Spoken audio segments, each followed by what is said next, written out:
Well, I have to say, I heard what you said earlier about this being the beginning of the end. I kind of feel like it's the end, actually, whether he realises it or not. He's lost his Chancellor, he's lost his Health Secretary. These are two of the big five jobs. This is an absolute catastrophe. 41% of his MPs want him out. You said it.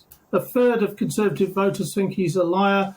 I was in when I was in Parliament earlier. I was speaking to two Red Wall MPs, absolute loyalists, absolute rock solid supporters of his.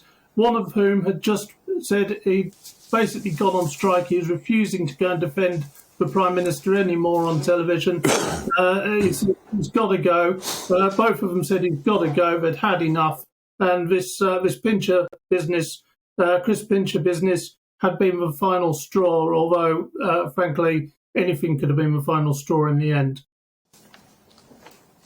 Yeah, and David, let me ask you, has he lost the support of Express newspapers? What are we going to read on your front pages and on your website tomorrow morning? Well, I think there's going to be a great deal of regret.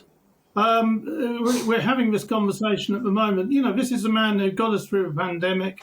It's a man who got Brexit done. A man who currently is having a very good war in terms of Ukraine. He has got some things right, but the trouble is, it's a chaos around him, and the inability to really hold the party together.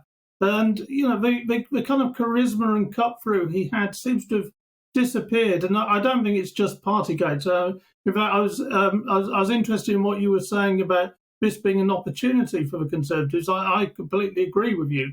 Actually, that's not necessarily an editorial line, but I completely agree with you. And I would say that any would-be leader of the Conservative Party should just go on the simple phrase, let's make the Conservative Party conservative again, and start talking about tax cuts and other things that I think are not net zero and generally woke policies.